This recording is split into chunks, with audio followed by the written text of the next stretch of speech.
Oh, hi. Salute. Double salute. That's respect for you, the viewer. Thank you for tuning in. My name's Chris. Welcome to the Weekly Spinner Rack. This is where I'll talk about the comics of the past week and also the comics news of the past week. Ooh, we've got all sorts of gossipy items today, and you'll have to suffer. You'll have to endure through my jokes and impressions. That's the tough part. That's the work that you'll have to put in. What can I say? That's all we can get. I don't even know what that sentence meant. Let's see. I was going to welcome some people that are in here early. Let's see. Are we going to get some kitty cameos this week? That's up to Jack and Lily. That's always up to Jack and Lily. Getting some coffee so that I've got some energy. You know, I started low energy, but we're going to get higher as we go along. Hey, you actually recognized what I was singing? That means that we also probably got noticed by Facebook and Facebook? Yeah, Facebook and YouTube, and this has been claimed. All right. Thank you, Dark Jedi Good, tuning in from the Twitch stream. Thank you very much. I have to figure out how I'm able to archive those. So far, I haven't been able to figure out. I understand how to stream to Twitch, but I don't understand the setting I need to play with to actually archive this stuff. Sorry. Hello, Jamil. Yeah, I know. We've got we've got news this week, folks. That thumbnail you saw, well, that is the official first look at Wolverine in the MCU. We've got him in his costume, as well as Paste Pot Pete walking around in street clothes. So yes, it can be confirmed that I will be in Deadpool 3 as Paste Pot Pete. Let's see. Hello to John and Daryl and Chemdog and also Sigmig's coming in from Twitch. Thank you. El Rondorio and Samuel and Void Coupon. And I think I recognize this person as my sister, the person that I grew up almost all my life with. My little baby, tiny little wee minuscule sister. No, it's awesome to have all of you here. Tell you what, I know people love getting those shout outs and stuff. Who wouldn't? It's like the most fun thing ever to be recognized. But what I'm going to do is get started with some news of the week, right? Like, let's get this show on the road already. This is not the most professional. As you can see, I just stack up comics and I put up little green screen sheets in the back. This isn't that professional. The least I can do, the bare minimum, is to actually give you some content, right? So let me add this. Look at that. Look at that Photoshop skill it took to add me there. I mean, wow. Obviously, I've honed my Adobe skills over the years.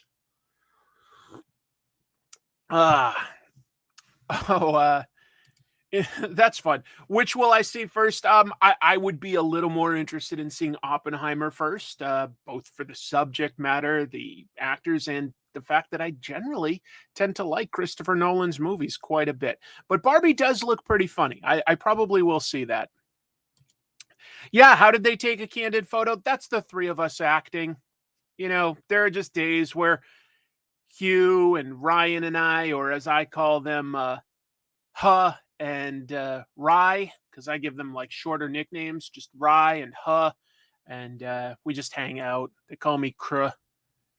Yep, 100% true. Paste Pop Pete showing up in the MCU. Pretty cool. I don't know what you mean that the lighting is brighter on me than them. No, it's uniform lighting all the way across. This is absolutely a candid photo.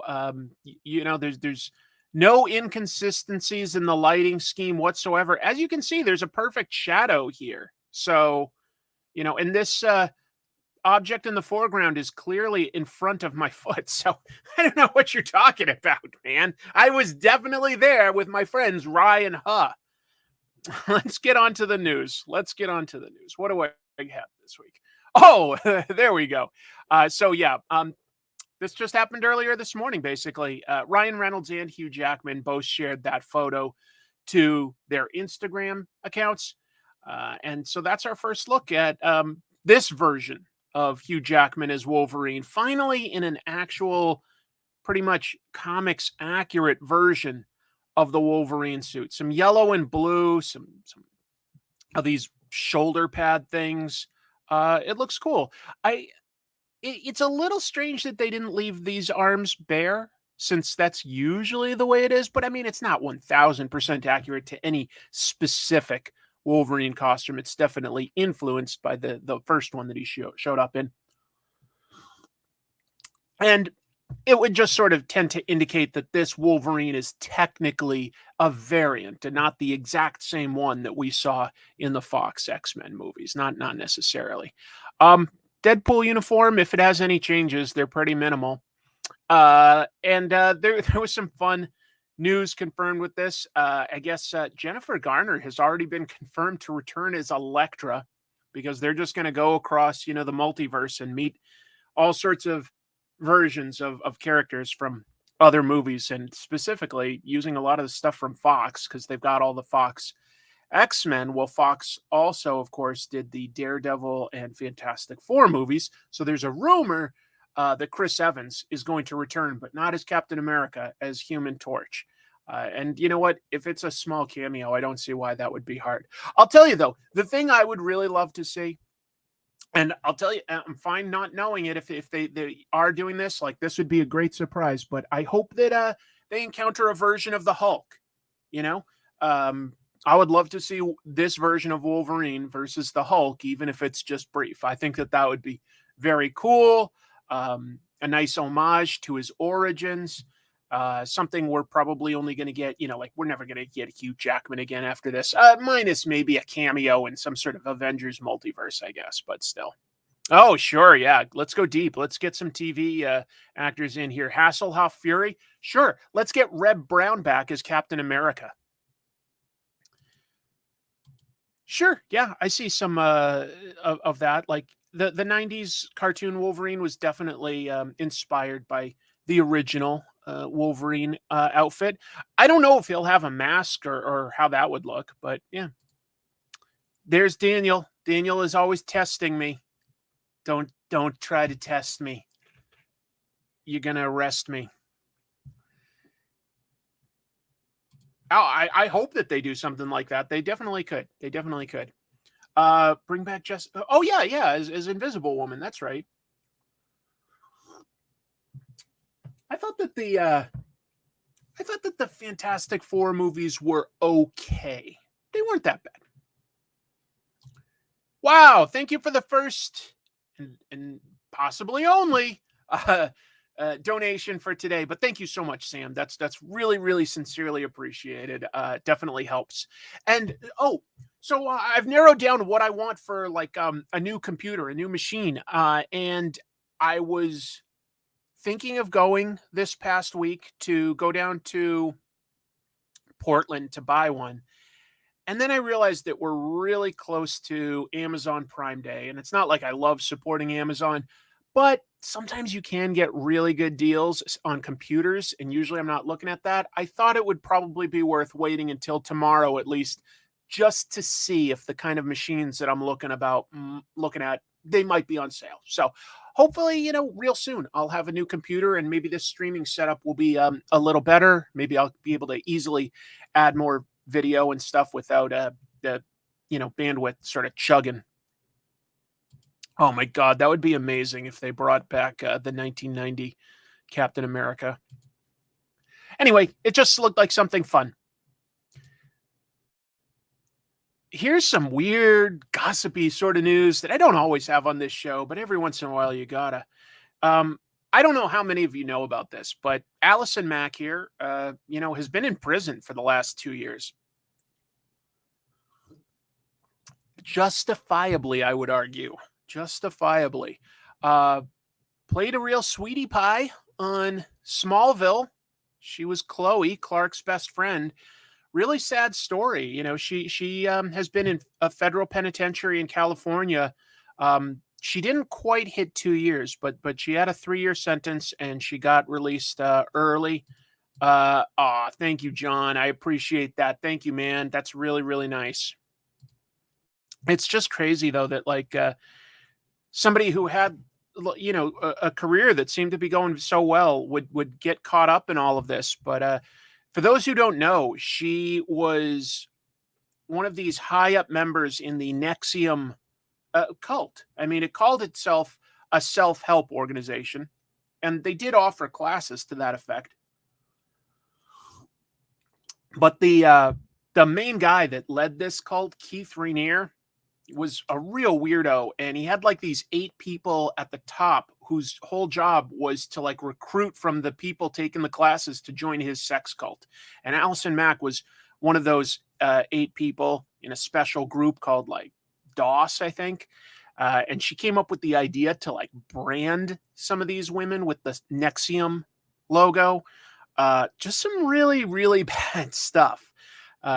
She was going to face 17 years in prison. So she actually turned state's evidence. I don't know if that's exactly what it's called, but she flipped on Keith. And that guy got 120 years in prison. So he's never getting out. And one little weird wrinkle that a lot of people do forget is she was actually recruited into Nexium by her Smallville co-star, Kristen Crook, Lana Lang. Now, Kristen was only in it very briefly, taking some of those self-help classes. And she thought that would, be something Allison would be interested in. And I guess Allison just like really got embedded into it. So pretty crazy that like, they were involved in that. And the guy that played Pete, I know, unfortunately got in trouble for moving drugs. So a few dark spots, a few dark blemishes to a fairly wholesome show. It's so strange what's happening in the real world. But I feel bad for her because she did some bad things and she deserved to spend prison time. There's no question in my mind.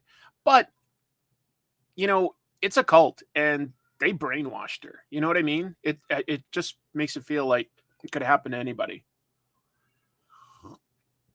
You have to be skeptical of who you trust, unfortunately. Oh, yeah. David's explaining Michael Rosenbaum, guy who played Lex Luthor on the show. He has a great podcast, by the way, Inside of You with Michael Rosenbaum. It's a really interesting interview show that he does with other celebs. And he and Tom Welling also do a episode by episode review of Smallville together on his channel. Well, anyway, Michael has this crazy story of like when Allison Mack was getting into that cult and like showed up at his house with like a bunch of her friends, and they all just started like taking pots and pans out of his pantry and just started cooking without asking permission and stuff. And he's like, no, get the F out of here. Like, I don't know what's going on. So pretty crazy. But if anything good can come out of like talking about this, I would recommend Michael Rosenbaum's podcast. One of his fairly recent episodes, he sits down with his good friend James Gunn, and that's a pretty interesting interview, I thought. Thank you very much, Norman Richardson from the Great White North, with a very generous super chat. I sincerely appreciate that. Thank you. Thank you for supporting the show, making it possible. That means a lot to me. It really does.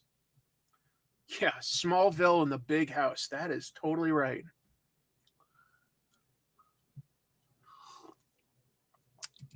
Michael Rosenbaum was a really important part of that show working as well as it did, because he was just a notch older than the others and a little more experienced. And I think he's a sincerely good actor and an interesting guy. His podcast interview with Jonathan Frakes was really good. Oh, I'll have to watch that. I find Jonathan Frakes interesting since he moved from, doing acting on Star Trek to doing a lot of directing. And a lot of people would argue that he does some of the best directing in TV and directed some of the better Star Trek Next Gen movies. But anyway, that sounds really interesting. And there's another people saying that that's a good one. Okay. Very nice.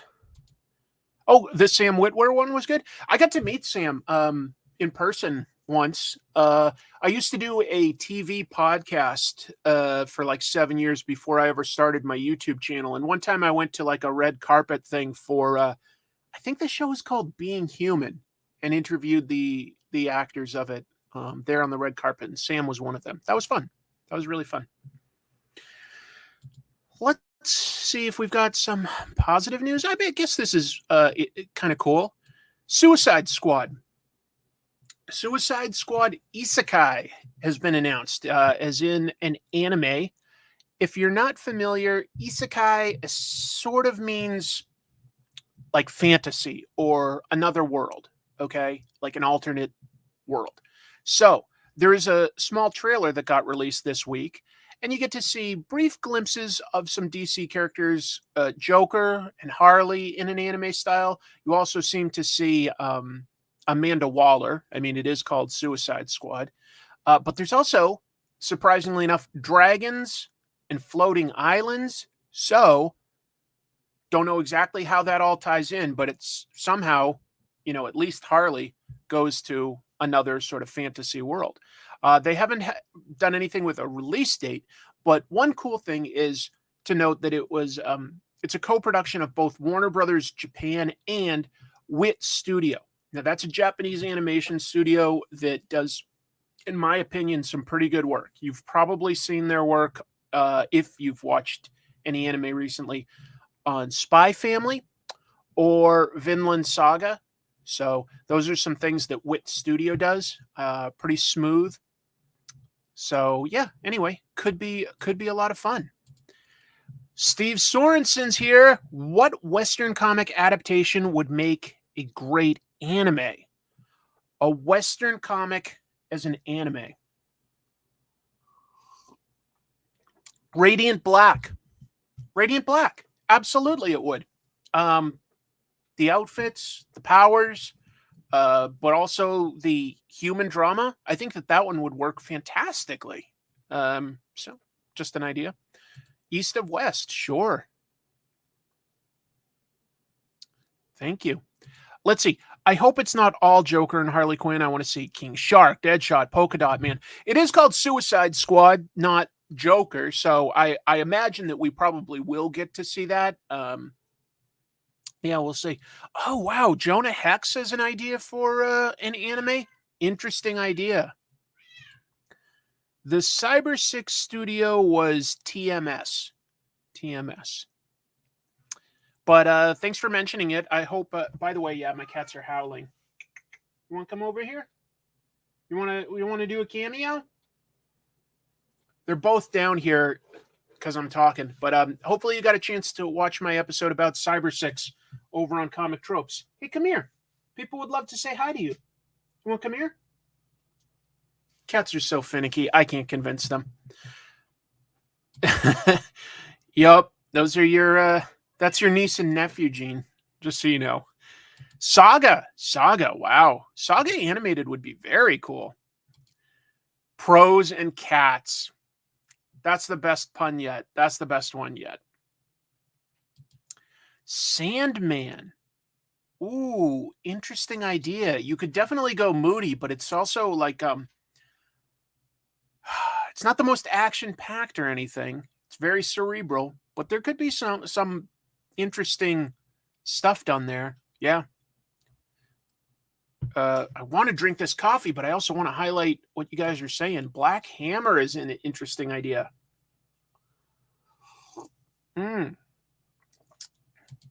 Thank you, Aaron. Appreciate it.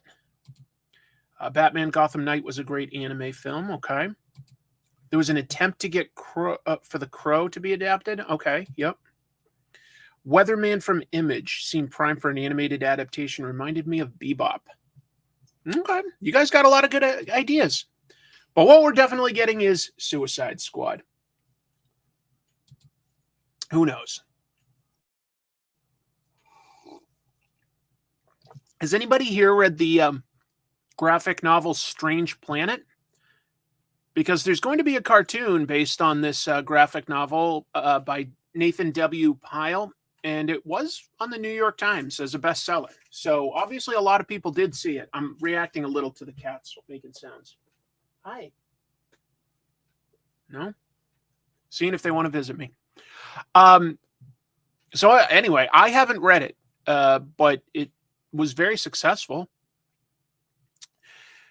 The show will be both co-created and executive produced by Pyle, the author of and artist of the graphic novel, and Dan Harmon from, of course, Rick and Morty, Community, and he technically really kind of got his start in comics as a co-writer on Rob Schraub's book Scud the Disposable Assassin. So it's going to be a 10-episode weekly show on Apple TV. First episode is Wednesday, August 9th. By the way, I recently bought a ticket to see the movie Slam Dunk, the first Slam Dunk, I should say, which is an anime based on a manga that I love. So I'll probably do an episode about that real soon. When I bought that through Regal, they gave me a free month of Apple TV. So I don't know. You guys may want to look into one or both of those aspects. It was legit free. Technically, it was 5 weeks because they gave me a 1-week trial and then 1 month free. I didn't think that was too bad. Let's see. By the way, in your thumbnail, thought you had Grimace Shake. Yes, I actually noticed that. That was unintentional, Steve. But when I looked at it, I go, oh, it does sort of look like I'm holding something big and purple, like a Grimace Shake. And I go, well, people are doing that Grimace TikTok viral thing. So that's fine. That's fine. Darian has a unique suggestion. Downton Abbey starring Maggie Smith as a waifu going hentai would be worth the price of admission. Well, I can't argue with you there. Regal ain't around there. Fair. I don't usually go to Regal. I've got an AMC that's closer to me, but Regal was the only one showing the Slam Dunk nearby, the first Slam Dunk. So I had to see it. And hey, free month, 5 weeks of Apple. So I'm binging on Ted Lasso and Shrinking, and maybe I'll be able to get to check out Strange Planet. Yeah, it should overlap a little. So we'll see. I did know that, ChemDog. Yes, Grimace is supposed to be a taste bud, which is kind of gross. Kind of weird anyway. Kind of weird. Let's see. Kevin says, I remember Strange Planet from when he used to post them on Reddit. Yeah, I guess it did start as a webcomic. So cool. Very cool. I love Ted Lasso Film Trek. Yeah, so I'd already seen the first 2 seasons. Now I'm binging on the final one. Never read Slam Dunk, but pumped for the movie. Slam Dunk, I'm not a huge basketball fan, but I loved the Slam Dunk manga. It was like one of the fastest paced comics I've ever read. I can't wait to talk about it. I'll save some of my opinions for the episode I'll make. He used to post it in r/comics. Very cool. Very, very cool. Let's see what else I've got, though. Daredevil actors' request denied. Allegedly. So, on the Netflix show Daredevil, there was a stuntman named Chris Brewster who would double Charlie Cox as Daredevil whenever he was like in a mask and doing, the real acrobatic crap. He was on a podcast called Ikuzo Unscripted, and he had this comment. He said, ultimately with Born Again, I had no doubt that they were going to reach out to me. Charlie specifically requests me on everything, and he always goes out of his way and fights for me to be there. And he asked them over and over to bring me in, and I never even got a phone call. Ironically, nobody that worked on seasons 1, 2, or 3 went back. And then he also added that he thought that they ruined Daredevil by turning him into an animated cartoon on She-Hulk because they made him a lot more acrobatic and I would argue a little closer to the comics, to be honest. Look, he did some great work. The fight scenes in Netflix's Daredevil are really, really well done. They really are. For anything, TV, movie, they're really well done. And I give him a lot of credit. It would have been nice, but you know, the crew doesn't always get picked up from gig to gig. It's too bad. He sounds a little hurt by it, so that's unfortunate. But we'll see. I think that part of it is they probably do want to make Daredevil a little bit more beyond what humans can easily do. A little.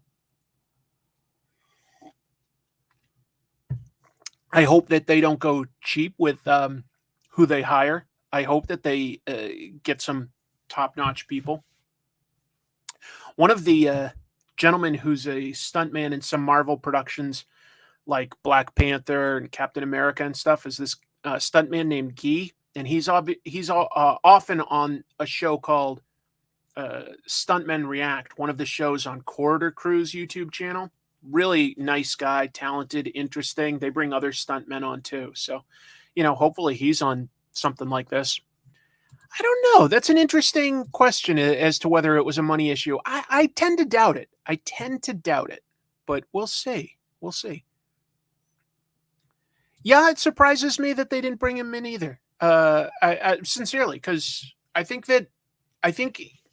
if you're going to compliment the Netflix show, the casting was really good, and the fight scenes were really, really good. Those are two high points that no matter where you think the plot or anything went, those were highlights of the show. And they're keeping the two main actors, but I don't know. It's a little disappointing to me, to be honest.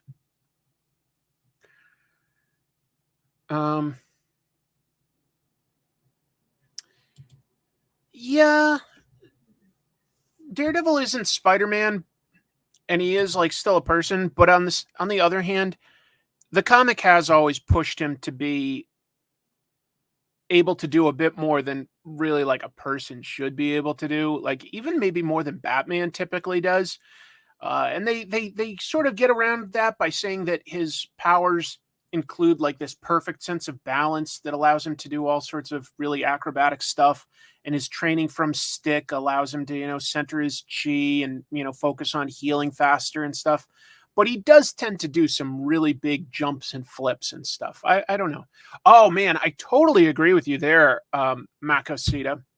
They killed off Ben Urich, who's a fantastic supporting character for Daredevil, and they legit needed that character. In fact, they had to basically give his role to Karen Page, and I didn't mind Karen being more involved in the story, but her writing for the newspaper was always a little distracting to me, going that should be Ben, and maybe she should be helping, but that should have been Ben.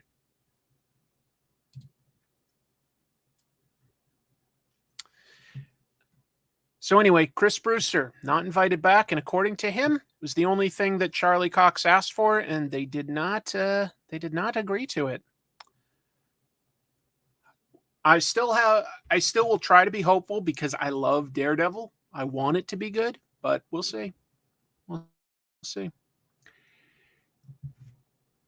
There was a DC executive that announced on Twitter that he had to leave because DC wouldn't accommodate his needs to work remotely.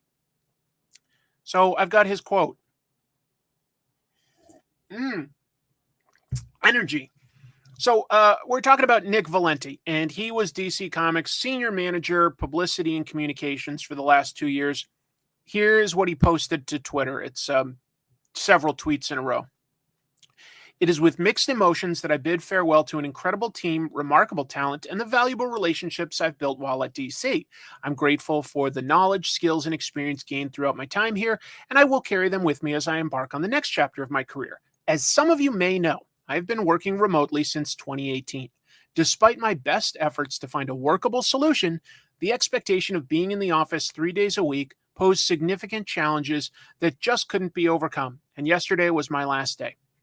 While this experience has been disheartening, I believe that every setback presents an opportunity. And just like most comic characters, I won't stay down for too long To my fantastic colleagues, and he just basically says it's been an honor working with everybody. And then a hashtag open to work. I wish he'd elaborated a little bit more on what his specific need to work remotely was, whether that's, health or family, without even getting into the specifics. He just says that, like, that's what he needed to do. But I want to know if it was a need or a want, basically. That's what I was curious about. Is it a need or was it a want? I tend to think, yeah, caddies, come on. Trust me, they're not like having a problem or anything. They just want attention. They want to play right now. So that's the sound they make when they want to play. It's, yeah, I hear you. You want to come play? I do think most jobs can be done remotely that require you to be in an office. But there are occasions, of course, where you have to meet people in person to work things out faster. I don't know. I wish that there was a little bit more interesting, more explanations. It doesn't say that he's disabled. He didn't say that he was disabled. So I don't know what to make of any of that. How did they know he was employed if he never showed up? I don't know. He says he's been working remotely since 2018, but he also has only been like the senior manager of publicity and communications for 2 years. So presumably he worked remotely before he got this job. I don't know. I don't think he's been with DC since 2013, looking at his LinkedIn profile. Anyway.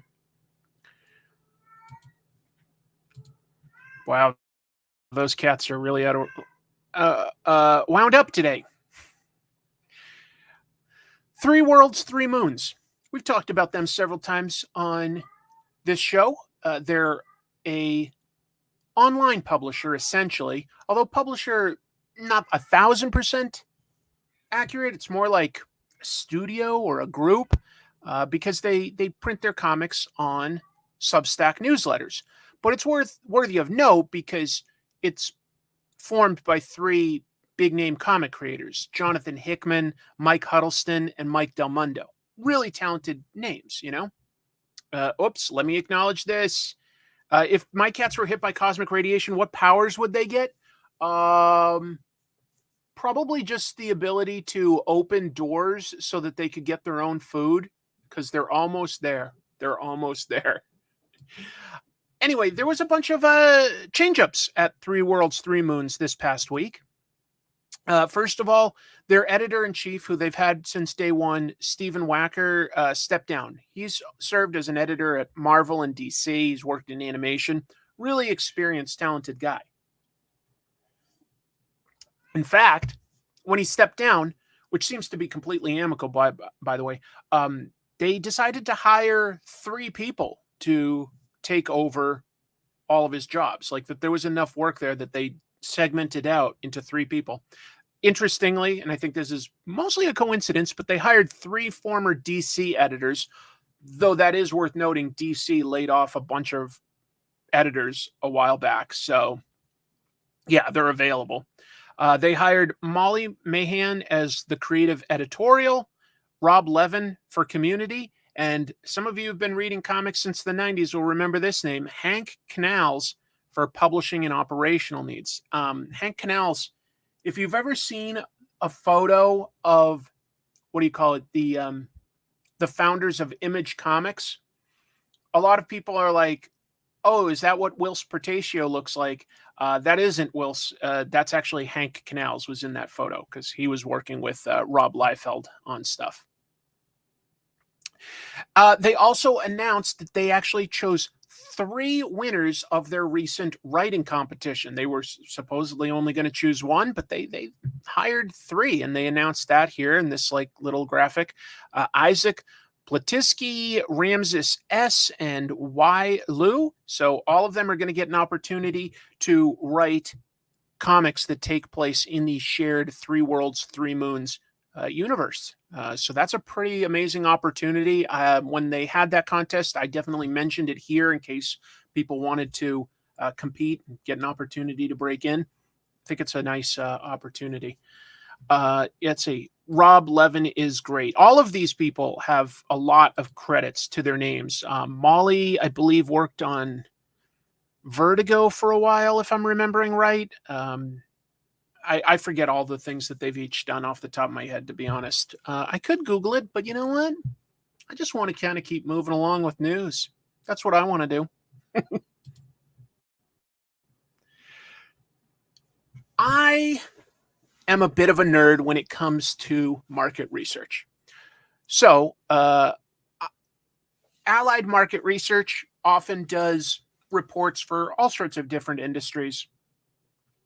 They published a report this past week focusing on the forecast for the future of comics, where they predict, based on all the information they have now, what growth or loss could be expected for the industry, what segments are going to be the most important, which ones will decline, etc. Overall, it's pretty darn good news, to be honest. According to the report, the global comic book market, so they're counting everything, just to be clear. They're saying, U.S. manga, bande dessinée, historietas, all of it. Digital comics, webtoons from Korea, all of it. They're saying that it was valued at $15.5 billion in 2022 and will be projected, to reach $26.9 billion by 2032. So they basically did a 10-year forecast. And they're saying that that's growing at a compound annual growth rate, usually referred to as CAGR, of 5.9%. So the compound growth means it's like almost stacking on top of itself. Like it grows this much and then it'll grow a percentage on top of that. You know what? You probably don't care. I'm not going to break it all down. You can Google CAGR if you were curious. But 5.9% for this industry, I think, is pretty strong. If you were talking like really, really big industries, you'd probably want to see somewhere between like a 7 to a 12% growth rate projection. But comics are not necessarily, huge industry like, I don't know, making paint or something. So 5.9 is definitely very healthy. And a lot of their predictions, and they go into detail, by the way. I'm just giving you the highlights. But you can look up Allied Market Research Comics for the past week, and you could find this if you're interested in going into the detail. But they predict that the children's segment will maintain the lead as the most valuable segment, as in, comics like, say, Dogman or Smile or Guts, things like that, will continue to be the best-selling stuff. Digital comics, they predict the growth for digital comics will outpace the overall average for comics. So I think that they predicted digital comics growth something closer to like 6.2%, something like that. Let's see. Asia will continue to be the largest overall audience as far as geography goes. And they actually predicted, this was interesting, that specialty stores were still predicted to remain as the main avenue for selling comics, even over the next 10 years. So comic book stores worldwide are still going to be the main place that people get comics. Obviously, like digital and, big box stores will continue to grow, but they still say that like comic book stores are not predicted to go away in 10 years. And then they listed like the 10 biggest players in comic books. Square Enix Holdings. Square Enix, in addition to having their various IPs like Final Fantasy, they do publish a comic book anthology called, I think it's called Gan, and I might be mispronouncing it, but it's something like that. Walt Disney, sure, they own Marvel. Titan Publishing, that's a big one in Europe. Shogakukan, big manga publisher. Daewon Media is Korea, South Korea. They do webtoon stuff. They're the biggest webtoon player. Archie, I was surprised to see them in there. Warner Brothers, sure, they own DC. Kodansha, again, another huge manga player. ACK is India. if you're not familiar. They're a huge publisher of comics in India. A lot of people live in India, so that's still a humongous market. And Embracer Group is a Swedish group. They do own Dark Horse. I was interested, though. I didn't see Shueisha in this. I thought Shueisha, Weekly Shonen Jump, I would have thought that they would be ahead of some of these. But for some reason, these are the 10 that Allied Market Research called out as the biggest players. I don't know. Francisco, thank you so much for the donation. That's really, really, really amazing. This was not, for the record, this was not in order of like biggest to smallest. It was just the 10 players that they felt were making the biggest impact.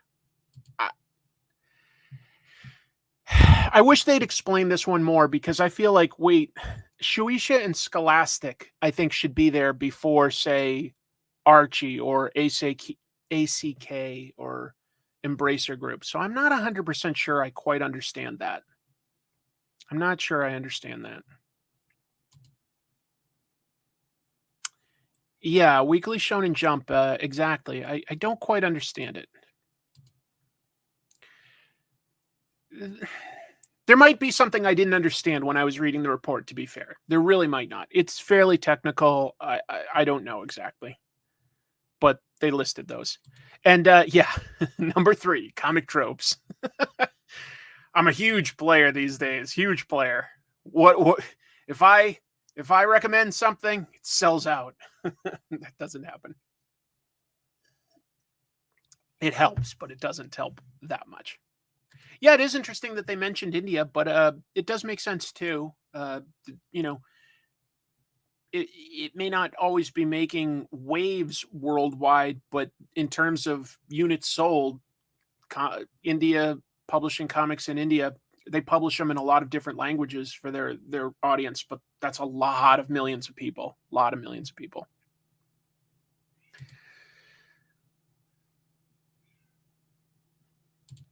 You don't have to be knowledgeable. I'm just giving you highlights of various news bits just to like think about and for us to riff on. Nobody has to know this stuff. It's not that important. I'm just trying to have fun talking about this stuff. I believe Riverdale's final season might still be on the air, and we've also got the there's an Indian musical version of Archie coming out to Netflix. Thank you for watching the Cyber 6 video. Thank you. The nephew of Carlos Trio commented on the video. I didn't see that yet. Ooh, that'll be interesting to look for. Wow. But I did see a couple replies to it by people from Argentina, which was lovely. And also a couple people that said that they had a relative or something that worked as an assistant artist on the book. So that's not a surprise. Cyber 6 was putting out like 96-page issues. Carlos Meglia definitely needed help. Definitely needed help. Let's see what else we got. Okay. This premise sounded great, and I tend to be pretty happy with the stuff Scott Snyder's doing, especially these days. Here's one I'll be talking about later called Barnstormers. That's really cool. He's reteaming with Raphael Albuquerque, and those two guys did American Vampire, which is really the first thing Scott Snyder did that got him noticed, in my opinion. And it was a really cool horror book. So they're going to reteam on a book called Duck and Cover. It will be a Comixology original. That's what,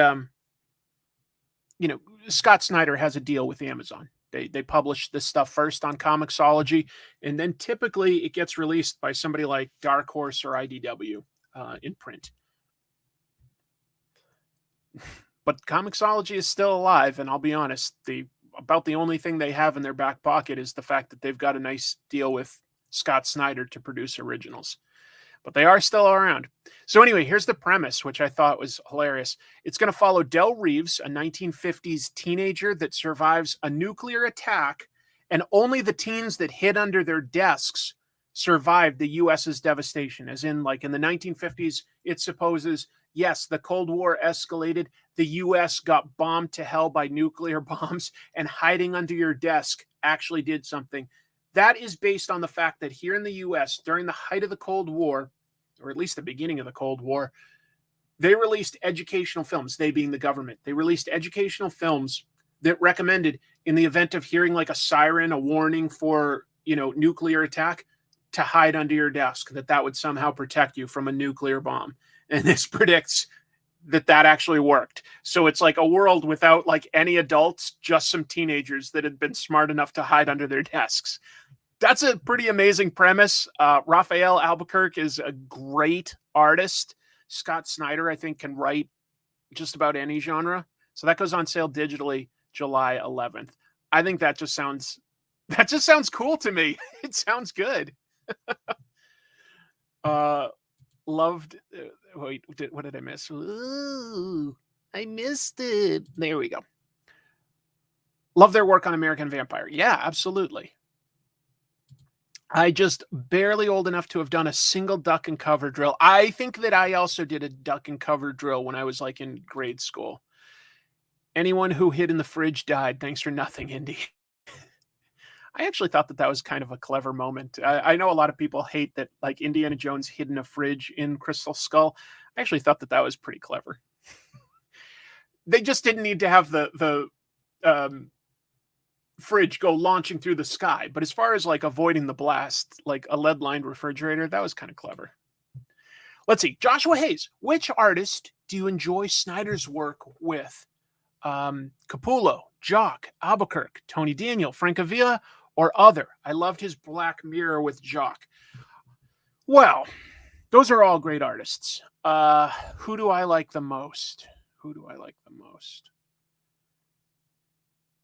For me, it would either be Francavilla or Albuquerque. Those are the two that I enjoy their style the most, but they've all done great stories. Oh, interesting. I actually liked Indy 5 a lot more than Crystal Skull. A lot more. But, yeah.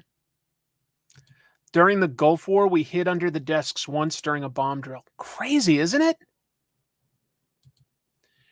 Let's see. I like the story Snyder told you where he went to school with Joe Hill and didn't realize Stephen King was his dad. Yeah.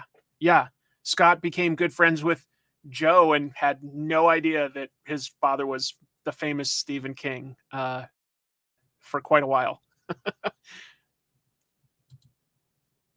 No, I know. That's what I'm saying. By the way, thanks for joining us, Diana. Yeah, it wasn't a joke. It was to avoid radiation. It was to avoid debris from the shockwave and train people not to run to the window to see what the big flash was. You're right. There are a couple advantages.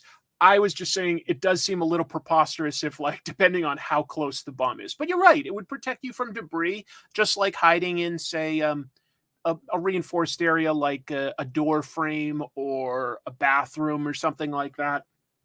But yeah, it was for people far from the main radiation radius. Totally understand. Anyway, I think it sounds like a fun book. We'll see. I think it sounds like a fun idea. The Hugo Awards got their nominations released this week, and they have a section now for comics specifically.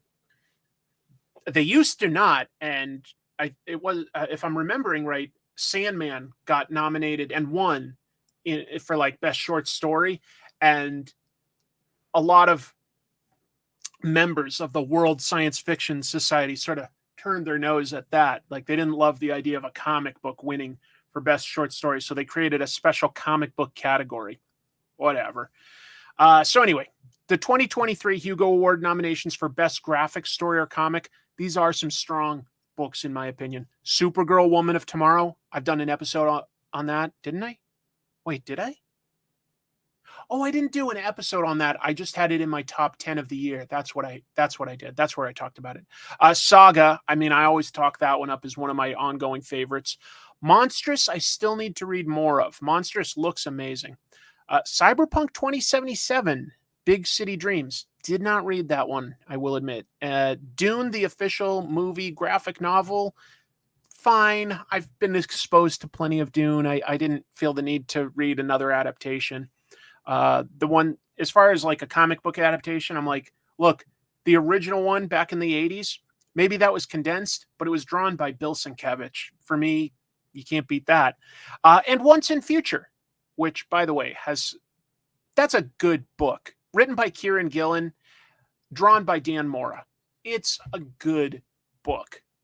It's sort of like the Arthurian legends are a little true. Well, they're true, but they involve a more evil version of Arthur. And when he comes back, it's more to conquer England as sort of an undead monster. It's really cool.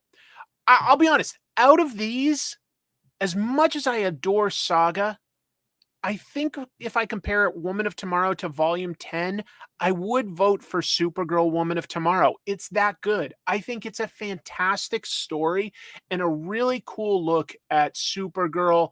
It makes her her own person in the story. And it's sort of a road movie type of idea because it's like traveling through the galaxy with like a little sidekick that she's helping. Not a sidekick, but Saga would probably be my number 2 choice, and then Monstrous, and then Once and Future. I don't know. But they're all very, very good. Honestly, they're all very, very good. Let's see. Woman of Tomorrow is so good. I hope it gets the praise it deserves. I love Monstrous. Yep. But still no oversized hardcover. Yeah, they do need that.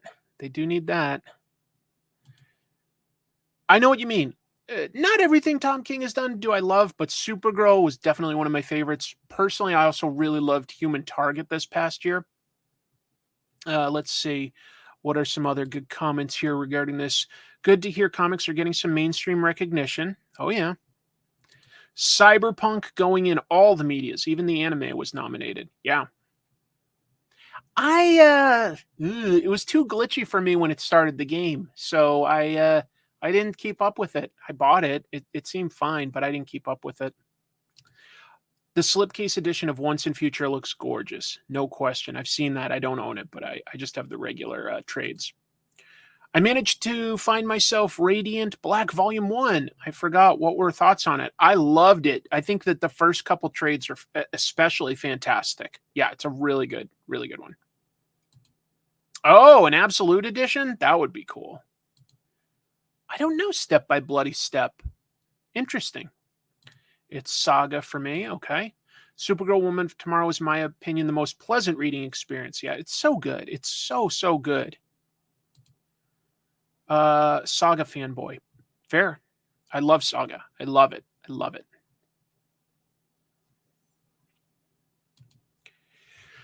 Well, glad to see that you guys are familiar with a bunch of these and have your take. Just means you're likely to recommend some of these books to other people, and they're likely to like them because these are all I think, well done stuff. I'll be honest, I really don't know Cyberpunk 2077 for the comic, though. I don't know.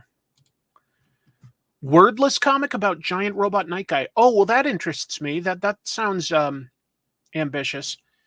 Oh, that's an interesting question, too. Anything I feel got snubbed? Boy, I'd have to look at everything that's come out. Is there anything else that I would definitely put up there? Possibly Ducks by Kate B. Oh, well, this is for it has to be sci-fi related. It has to be sci-fi related, so it can't just be comics. And that's why it's also generally not always superhero. Supergirl goes throughout space and stuff.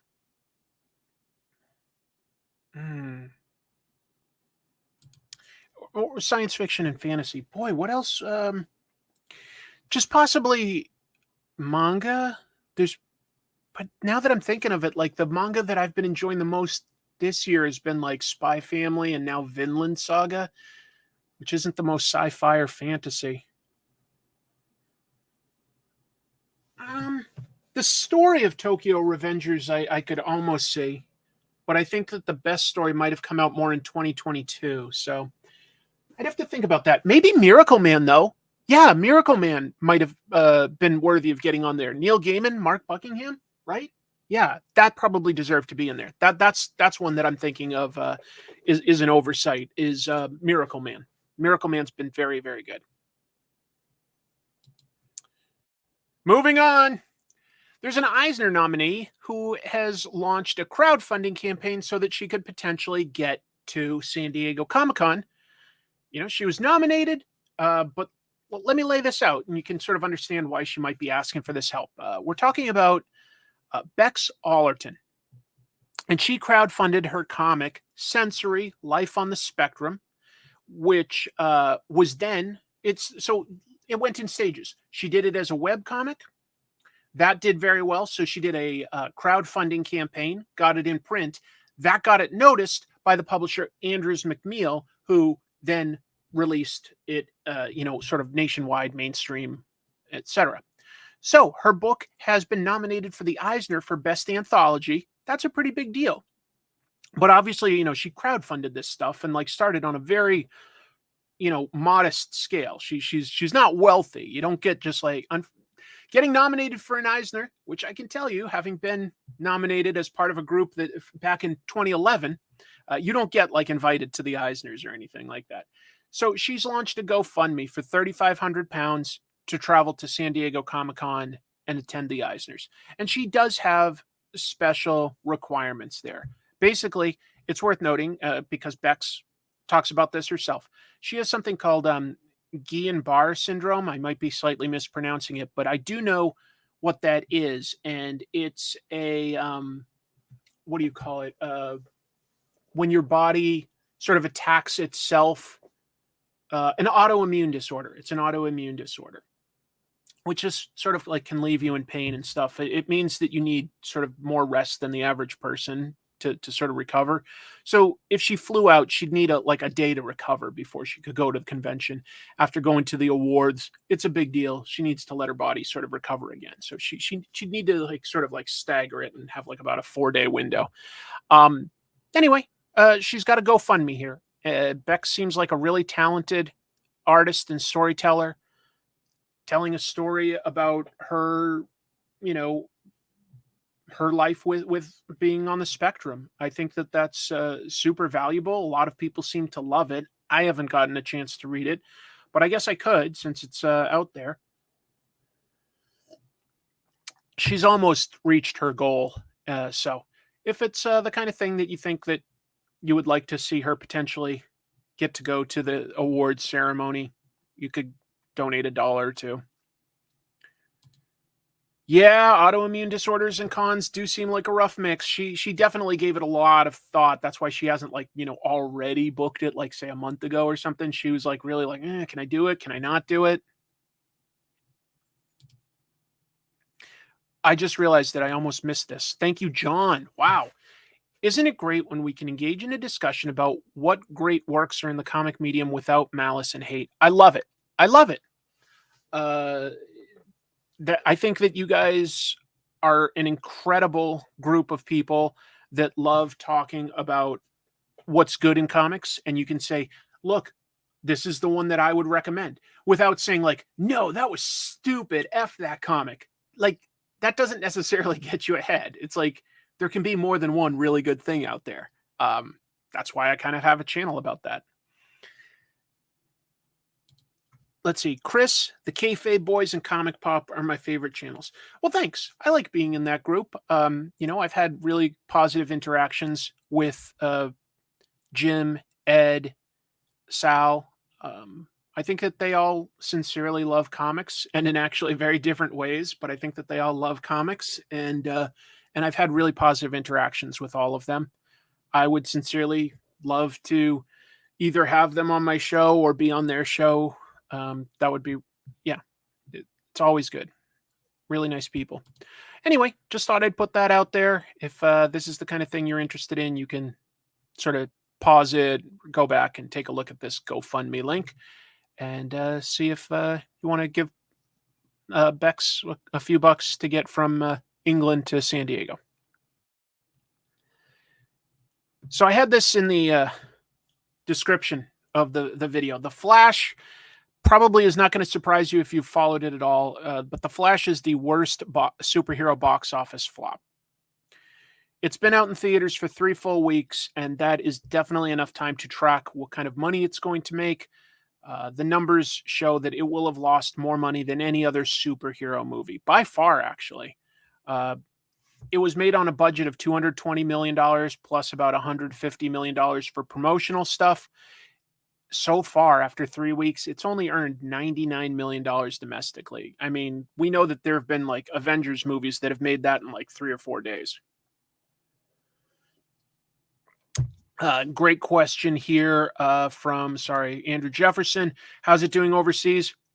Not wonderful, to be honest. It's made about, you could basically double that. So it's made $99 million domestically. It's made about 200 worldwide.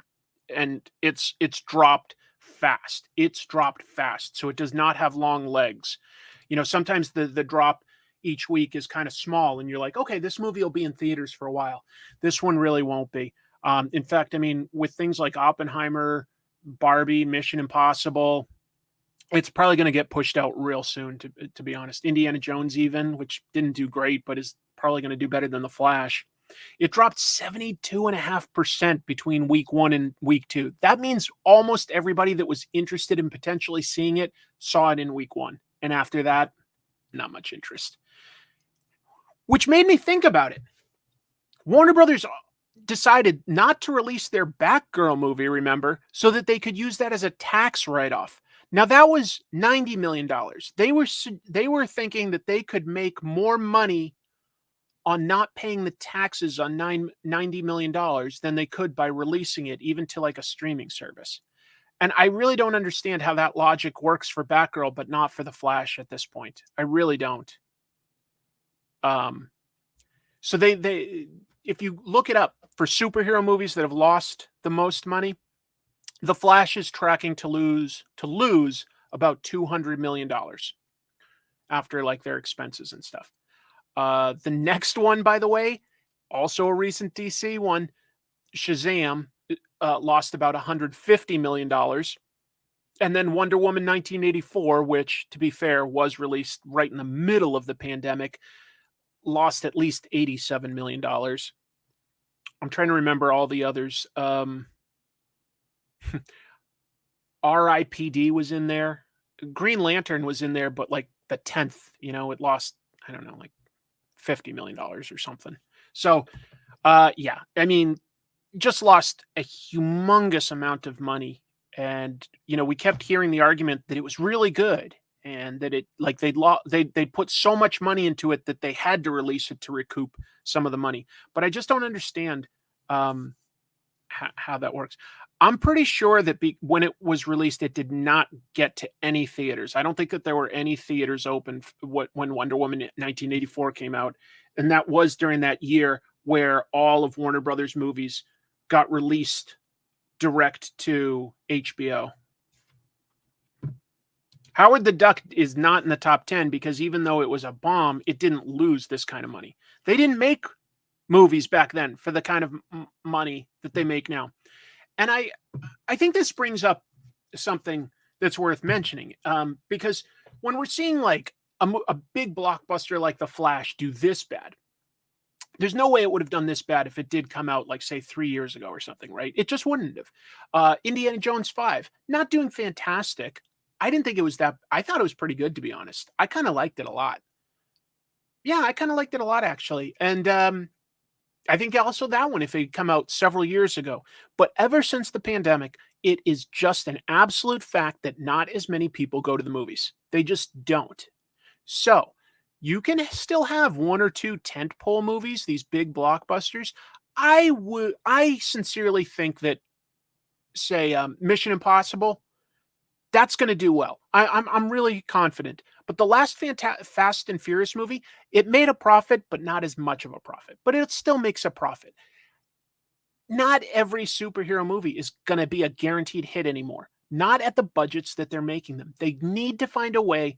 I think that this is what's going to, like, for the next couple of years. I think Hollywood is going to figure out that this is the way to move forward. They're going to focus more on comedies and horror movies again, because those two genres cost less to make, and you're going to make a profit. You don't need to have, critical consensus. Like, if it looks like it's got a funny trailer or it's a horror movie in general, people are going to check it out. And if you only spend, say, like $40 million making that, you're going to get that money back.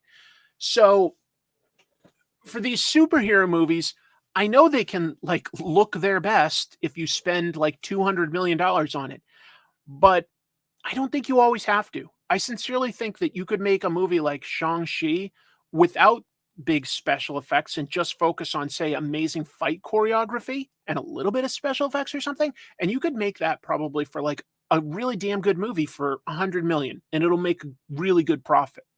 So I think they need to think about stuff like that some more. I really do. That's just my thought. The budget was $350 million. That must include marketing costs, but, yeah. Well, see, and now you embarrass me, Andrew. The budget for Paste Pot Pete is, it's $275 million. Okay, folks? Look, look, we decided to do that before anything else. That said, they're only paying me $5,000, so that's a pretty small portion of that $275 million. We do have a marketing budget of $200 million because we need to get the word out. Not many people know who I am. They're saying, "Oh, he can't carry a movie." Well, we'll see. We'll see. I still think that one's going to work because here's the thing: I bring a lot of paste, like more than 2 buckets worth. So I think a lot of people worldwide will really like it. Anyway, I'm glad I get to still see these movies. I'm curious, I wanted to see The Flash once it was made. I didn't really like it very much, but I'm glad I got to see it. I think that Ant-Man 3 could have probably been made for a little bit less and turned a profit because I didn't think Ant-Man 3 was that bad, but they spent too much on it. They spent too much on it. Oh, I'm so humble. You're not going to put $3 billion into it? Low blow, Chris. Low blow. No, $3 billion's too much. And paste doesn't cost that much. All right, you heard me spout on for quite a while about movies. So here's some more movie news. The future of the Guardians of the Galaxy. Tiny spoiler if you haven't seen it. I don't think it really changes too much. But when the movie finally ends, there's a little title card that says the legendary Star-Lord will return. And a lot of people were like, well, there's no plans that we've heard of for like another Guardians of the Galaxy movie. Maybe he's just going to be used somehow in the Avengers movie. I mean, the next Avengers movie could be multiverse or something. You could definitely use Star-Lord in that. Well, James Gunn made a commentary track for Guardians of the Galaxy 3, and he spoke about that post-credit note there, and he explains what the idea behind it was. Not that this is definitely going to happen, but this was the idea behind it. This is his quote. "We always wanted to give somebody a little something special, and Chris and I, forever, have talked about how great it would be to be able to do a legendary Star-Lord movie, a story with Star-Lord on Earth, trying to adapt to the environment of Earth in the same way that somebody else might try to adapt to the alien environment of outer space. He's a fish out of water in just kind of regular water, so I can't wait to see it." I think that sounds like a good idea, and honestly, a little bit more of like a budget-friendly idea too. I think that that's a pretty darn good idea. We'll see. We'll see. But anyway, that was something I guess that Chris Pratt and James Gunn talked about, and obviously Chris Pratt would like to do. I don't think it's likely that James Gunn would be involved anymore. He's a DC guy now. He's probably not going to do that. But yeah. If they did Adam Warlock, they'd probably just call it another Guardians of the Galaxy movie and include like Rocket and Groot and stuff like that to help it out. Yeah, maybe a little bit like Coneheads, but with Chris Pratt. But still, for some reason, Dan Aykroyd. I don't know why. Marvel goes Mork and Mindy. Yeah, they should make it a Disney Plus sitcom. That's what they should do. Oh, yeah, I chat with James Gunn all the time. I don't talk to James Gunn. You guys are funny. I think that sounds like a good idea, to be honest. I think it does. I think it's a good idea. Like, have him be a superhero on Earth. He's got, his maybe space guns and rocket boots and stuff, but he just hasn't kept up with any news on Earth about how things work. You could basically do something kind of like the first Back to the Future movie, where Marty McFly went back to the 50s and he didn't understand that there was no Tab soda or things like that. Like you could have Chris Pratt as Star-Lord doing an adventure and expecting all these things that he remembers from like the early 90s or something. But like, I think that would be really funny. I think it's a good idea. And I don't think it would cost that much to make. So I don't know if Marvel's listening, but just because there isn't a comic book to base that on, I think that they do have a premise there that could work really well. Yeah, Chris Pratt isn't my favorite person, but I'd still watch a Star-Lord movie with him. I'd still watch a Star-Lord movie. I gotta buy a new Zune. Yeah, exactly. He'd be asking for that. He's like, what's the latest version of the Zune? I don't know. He just, he wouldn't really understand cell phones too well. There'd be all sorts of things he doesn't understand. Could be very funny. Bad Idea definitely took a shot at Amazon this week, which I just find funny because, Amazon is like the 1,000-pound gorilla.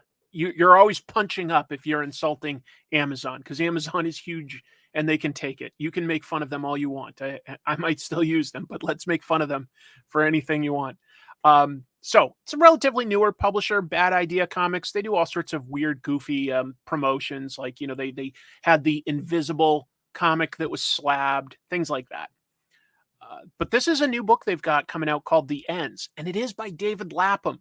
Now, if you've ever read Stray Bullets, you know that David Lapham is amazing.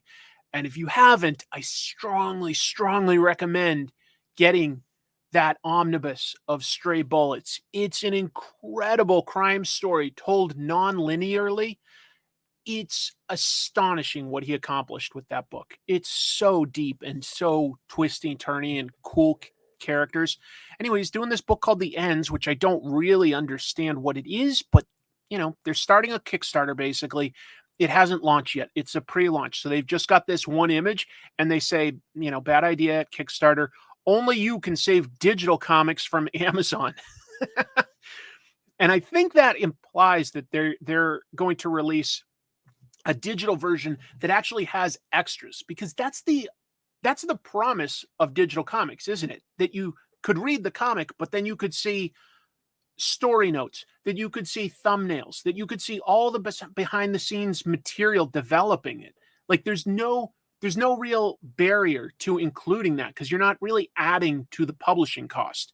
So I think that that's what they're implying, is that they'll include all that kind of extras. I'm going to keep my eye open on it because it's David Lapham. But I did think it was funny that this was their ad and they just said, only you can save digital comics from Amazon. Like, boom, shots fired. Shots fired. Yeah. Anything that look good. Anybody that knows. David Lapham is really, really special. You liked his Detective Comics run? That's totally fair. Yep. If it was anyone besides Bad Idea, I'd be interested. I can understand that. For me, like a creator like David Lapham overrides what I think about a publisher. I'm probably going to pick up the rest of Stray Bullets. I hope you do. Bad Idea is too much bark and too little bite for me. I haven't picked up anything by them yet. I think that their marketing is a little goofy, but it gets them noticed as a new player.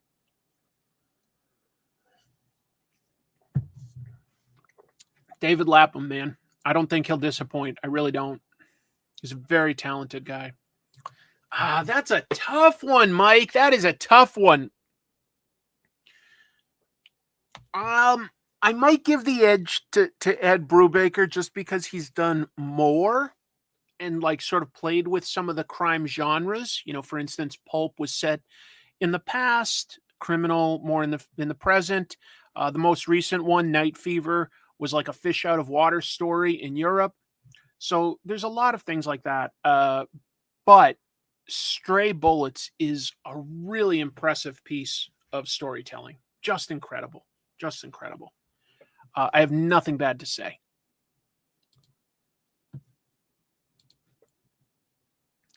I wanted this and I missed out. I don't really get hardly any action figures, just like every once in a while if something appeals to me. But McFarlane has launched this new thing called gold labels, which is like sort of a more expensive version of their multiverse DC stuff, as well as being limited in production numbers. So on Friday, McFarlane Toys released an Amazon exclusive Swamp Thing under the gold label line. And by the time I heard about it, it was already sold out, which bummed me out. Um, it was limited to 3,000 figures. It does cost $49.99, which is kind of a lot, but it glows in the dark. It came with like this head with antlers and like, swappable limbs that like have like plant knives and stuff. It just, to me, it looked good. It looked like a great sculpt. I thought the idea of making him glow in the dark was actually pretty darn cool. So I really would have liked that. I don't know, but like it sold out like that. It sold out like that. You're probably right. Tadeusz, I'm sure that a lot of people did just buy them to flip them. And I don't really have any interest in paying over retail for something like that. It's a repaint, but it also has, I think that the extra head is new. Oh yeah, I'll bash Amazon and I'll still use them because guess what? Like sometimes they get exclusives and sometimes they have the cheapest prices. Look, I need a new computer. If tomorrow for Prime Days they happen to sell a computer for like $500 or $600 less, I'm gonna get it. I'm not so wealthy that I'm in a position to say "f you" to Bezos and them. I wish I was, but no, I still use them. I feel like it looks good. And I just thought it was worth mentioning that, look, if you like getting these kind of figures, I wanted to talk about it because this is sort of a modern issue with toy collecting. There's no more dedicated toy stores, right? You get your toys at like Walmart, Target, Amazon, maybe your comic book store, but there's no place that just like a Toys R Us anymore. There's no KB Toys. There's nothing like that here in America anyway. Thanks for coming in from Twitch. Appreciate that. And I love G.I. Joe. I think I've told you guys that before. I do get the G.I. Joe classifieds, but here's the thing. If I want to get those figures, I can't wait for them to show up at Target because they pretty much never do.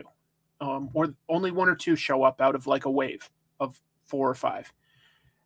So you have to pre-order stuff. And that's like apparently what you have to do now. And it's just, I'll be honest, it's not a fun way to collect for me, to just sort of be on top of the news of like, this is the day that it gets released on this platform.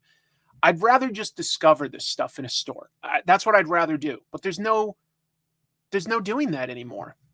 There's no doing that anymore. Look, G.I. Joe's pretty long running, but it's not hard to jump in anywhere, to be honest, because it's just always going on. You can start at issue 1 because that was like the Marvel run. You can start at issue 156. That was the IDW run, and they like basically reset. And I'm sure that in a couple months, when it comes out through Skybound, it'll again more or less reset.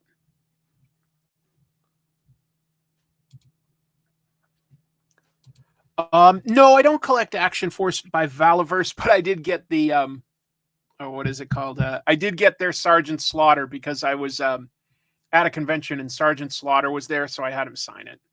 So I'm not saying that this is a McFarlane issue or an Amazon issue. I just think like toys in general, if there's any line that you collect, I don't know if you guys get anything. I know probably some of you at least get the DC Multiverse or the Marvel Legends or something else, they're hard to find.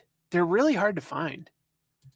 I like Swamp Thing. I think he's a cool character. Yeah. By the way, Ray, thanks again for sending in those comics. That was really exciting to see. Sneakers is like that. Yeah, I guess it would be, but you could still go to a shoe store and find a cool shoe. It's that you could also get into collecting the limited release things. But for toys, it's like you can't, it's not as easy to just sort of browse and find something cool. I don't know. I don't love pre-ordering stuff. I don't love it. But if you wanted to collect something, it's like the only way to do it. It's not fun. That's not fun for me. I like searching. It's no issue for you. I guess I'm old then. Yeah, it might just be like who I am and like my age. Because I used to just be able to go to a store and you'd find what you were looking for, and usually it's sold out now. But I thought that one looked cool. If you see it for like $55 at a comic book store or a convention, it's probably worth it. Marvel delayed some comics, so I thought I'd mention that. Marvel alerted their retailers that they had delays due to printers. Now, they didn't call out any specific printer, but the website Popverse confirmed that at least one of the titles, the What If Dark Spider-Gwen, was printed at Freeport Press in Ohio. Were the rest of them printed there? I don't know. Maybe. Here are the books, and they're bumping them back from the 19th of July to the 26th. So bumped back 1 week. We've got Avengers Beyond 5, Cosmic Ghost Rider issue 5, Ghost Rider issue 16, Spider-Man India issue 2, What If Dark Spider-Gwen number 1, Wolverine number 35, Star Wars Return of the Jedi Rebellion number 1. They also moved Star Wars Dark Droids, the foil variant cover, from the 2nd of August to the 9th. The specifics of these issues getting bumped back probably don't impact any of us, but I do think that that's interesting that the printers are still dealing with delays. That's a holdover from the pandemic. Paper is tougher to source and more expensive these days, just to be clear. It used to be very easy to do most of our printing for American comic books in places like sometimes China, to be honest. A lot of it was done up in Canada. Either way, it was like a little cheaper than like printing here in America. But these days, like, it's so hard to source paper. A lot of it is printed here and it costs a little bit more, but obviously there's only so much of it, so we get delays. Oh yeah, the Beowulf. Just to be clear, they would not be making as many variants as they do unless it was selling. It does sell. It does sell. I at least know at my store that they'll put out the variants and stuff, and it always disappears. Always disappears. Yeah, people do like that stuff. People do like it. It's popular. Wait, I like this. I can't look at a Greg Land cover the same after your video on him. Isn't there something just kind of like stiff about this, even though that's like the pose and stuff we've seen before? I think it's mostly has to do with this face. Like the rest of this isn't too bad. Like this is good, but this just looks like it was traced from a head and put at an angle onto the rest of the body. It just doesn't quite look right. I don't know. I'm not against using reference either, but I think people can get beholden to reference and become overly stiff. And that's what I've seen happen with Greg Land. Like I said in my video, his first art for early X-Men and Birds of Prey, I think it was, or maybe it was Nightwing. I can't remember. I think it was Birds of Prey. Was a lot. I thought it was a lot looser and better. I don't know.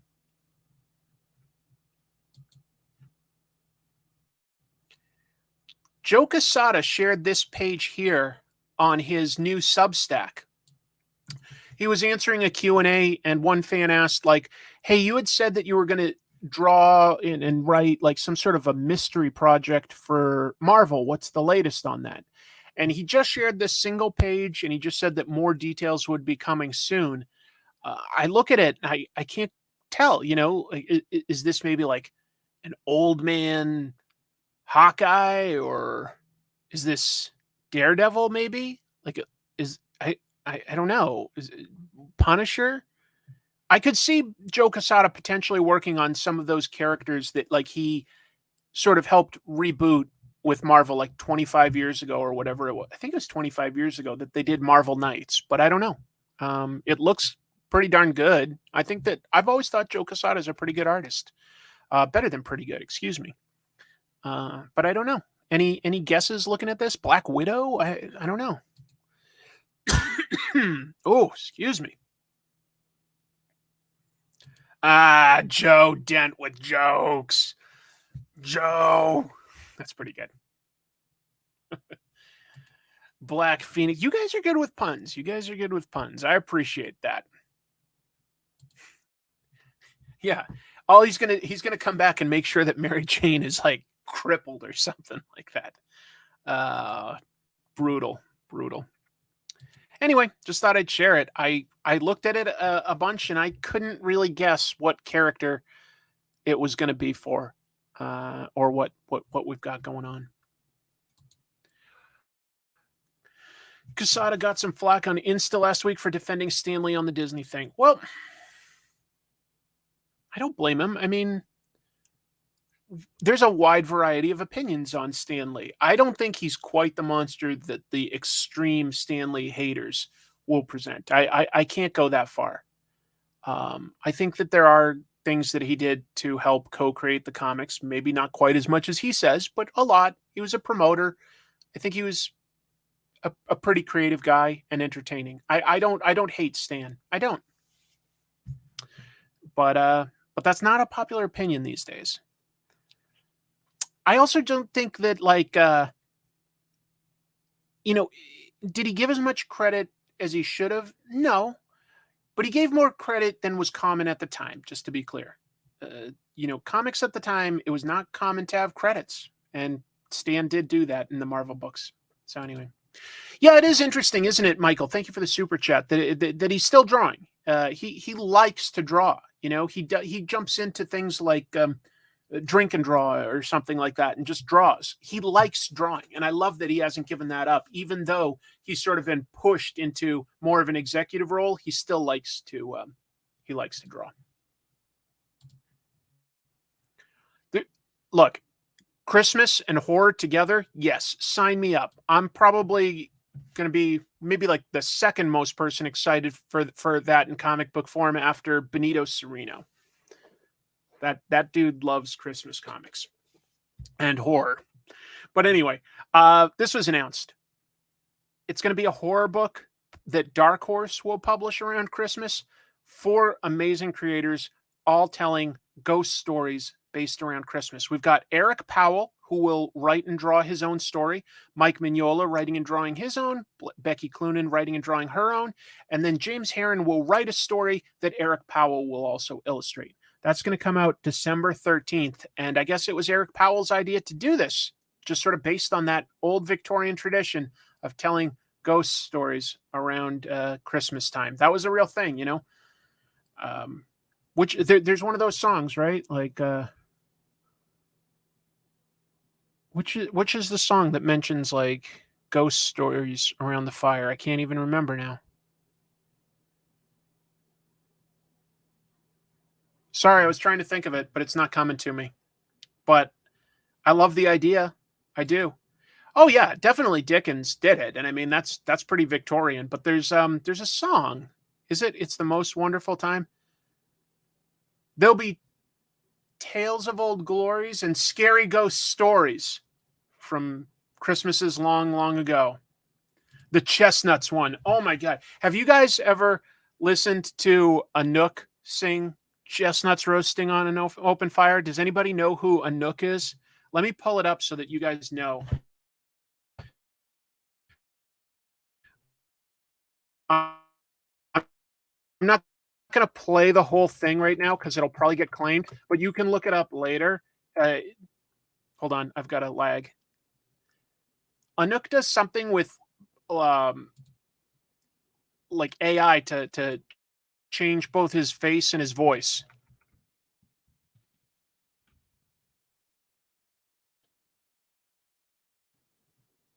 This guy. You've got to watch this when you get a chance, okay?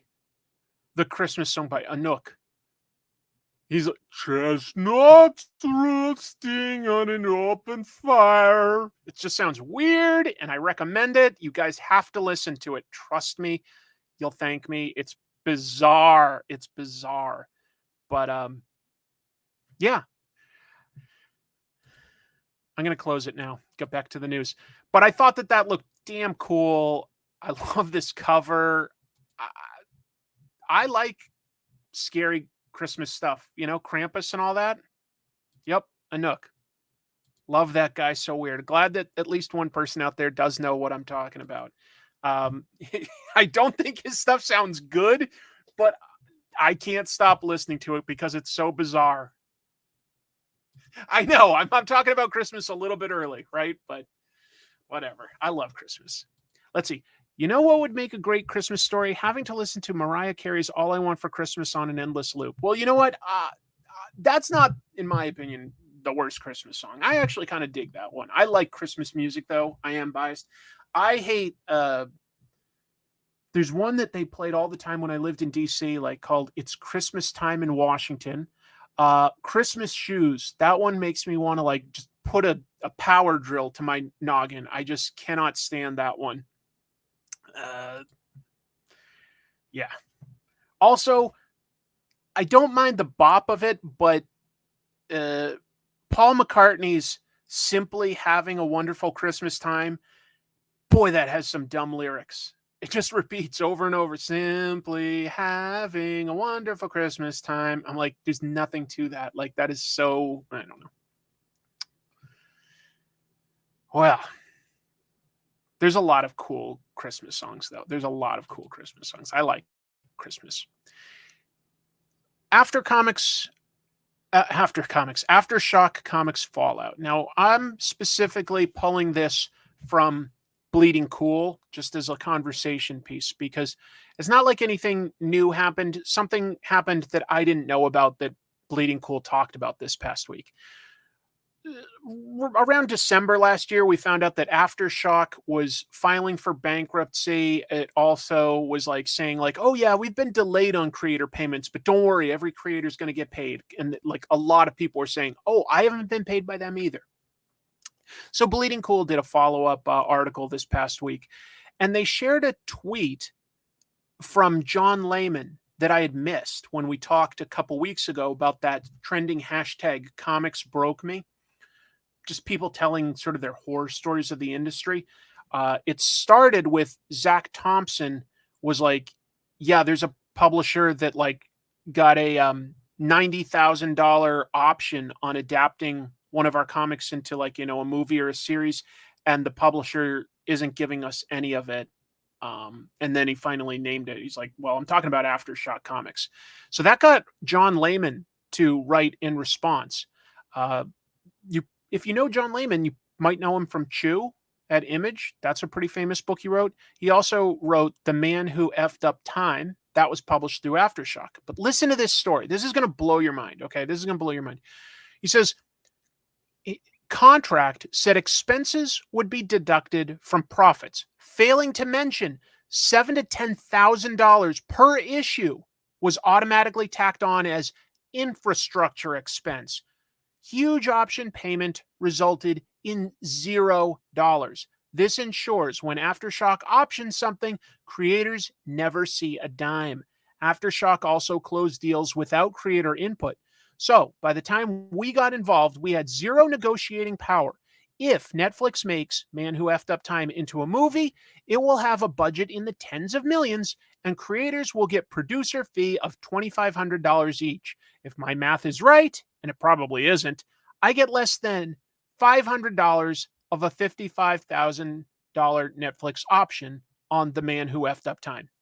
Even so, I've been trying for months to get a straight answer from Aftershock when I'll see this mother effing chump change. I can't get one. Needless to say, I also have no creative input. If Greg Berlanti makes The Man Who Effed Up Time into a Netflix movie, I'll have no involvement or input, and my $2,500 producer fee is purely ceremonial. Brutal. So they basically had some fine print in their contract, Aftershock did, that, yeah, you get paid, profits after expenses. That part's kind of normal. But what they then go into later in fine print is explaining that their expenses include infrastructure expenses, as in just costs to run their business. So they can put basically whatever number in there they want to so that they never have to pay creators. It sounds brutal. Sounds brutal. Yeah, it does not sound... Well, you say they're going to get sued. It sounds like, I mean, they're being protected by bankruptcy. Like when you're in bankruptcy, like people can't like necessarily easily get their payments because you have protection to keep the business afloat by like making sure that you have operating capital, that you don't have to give all of it up. Yeah, that doesn't sound like they're good at all. It sounds like the worst deal in comics to me.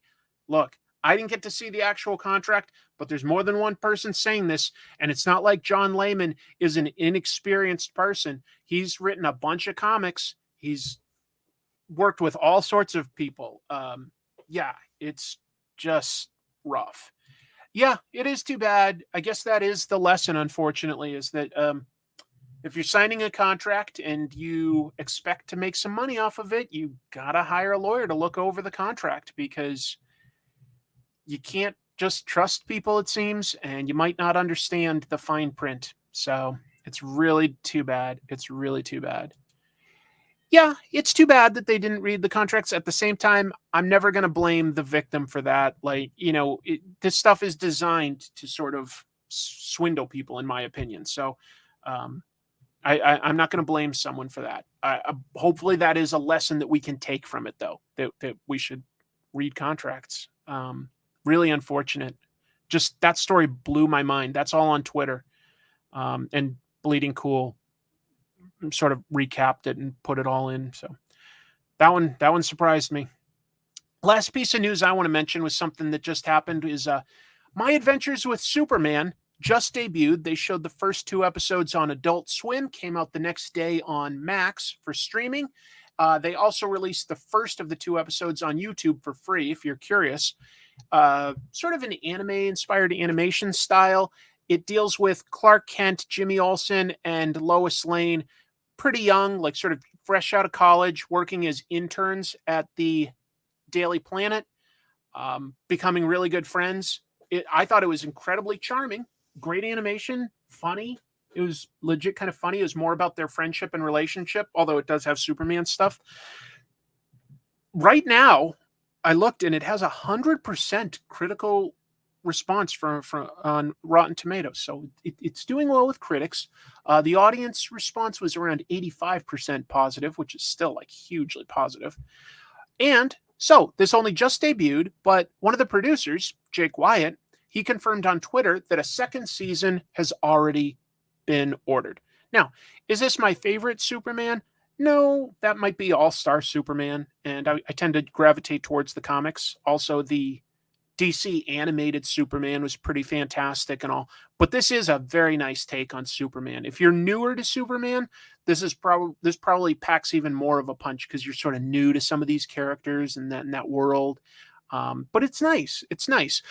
For my money, the voice actor on Jimmy Olsen, I wish he'd like tone it down just a notch, just a hair. Like it's not too much, but it's very excited. It's very excited, which is in keeping with Jimmy Olsen, but it was just a little bit much. I really liked all the other voice actors that I was hearing though. Who is it? Jack Quaid, is that the actor that I'm thinking? He voices Clark / Superman. He plays Huey on The Boys. And then the actress who does the voice for Lois Lane, I know, is a YouTuber. So that was kind of cool too. And she's done like acting, just to be clear. But yeah, she's a YouTuber. So I was like, cool. I guess that makes Paste Pot Pete seem a little more plausible. Oh man, that's a great point. Darwin Cook working on it. That was definitely a huge plus for them. Boy, I miss him. I really do. Great artist. So let's take that off, actually. Whoa, a little too much of my face there for my money. We'll add this. I'm going to turn on a light here. And let's talk about the comics that came out this week. Let's talk about the comics. I'm going to start, no real rationale to the order here, but I picked up Barnstormers, which is a Scott Snyder written book, art by Tula Lotay. Wow, she is quite the painter. Quite the painter. This takes place in the 1920s when, doing sort of stunt flying is about to get regulated out of existence. But it's got some really interesting characters that have some big problems, and we kind of get told that things are going to end badly for all the main characters. But I liked the designs that they had. Let me try to see if I can find. So, like the main character here, Bixby, he's got a really memorable face and expression. And then, like, there's a girl that they meet later, and I'm seeing if there's a close up on her. But there's a lot of interesting decisions made on like these characters' looks. For instance, like this guy works for the Pinkertons, and he's got like a little mole up there, but it's drawn very consistently. It's drawn very consistently. This girl has like just the lightest freckles, and it sort of helps make her a little more memorable. Tula Lotay is an amazing artist, folks. So this is a bit of a crime comic, I think, with somebody that might have some mental issues. He might be a little crazy. I don't know yet. Thank you, Samuel. Really enjoyed Cyber 6 episode. Definitely underscores comics as a collision of different cultures and mores. It's such an amazing mashup of different like countries and stuff. Painted comics and paint. Yeah, those are my latest for the nails. As I painted them white this time. Are the cover and interior the same artist? They sure are. Tula Lotay. She is amazing, folks. Great painted artwork that still has energy to it and consistency. Just really cool stuff. Really cool. I think it's good. I'm excited to see where it goes. Just give you a small taste. It's going to probably end in tragedy, but it's romantic and adventurous, and yeah, the roaring 20s, right? If you see it, I recommend it. I've talked this Fantastic Four run up a few times. I'm so glad I tried it out. It's an easy jumping on point if you haven't read Fantastic Four before, and it's just a nice reset in general. Writer Ryan North seems to be the main creative force here, and he finds new ways for the Fantastic Four to use their powers. Like in this, Sue Storm is using Alicia Masters' sculpting ability to create like a creature that in turn sort of focuses Human Torch's fire.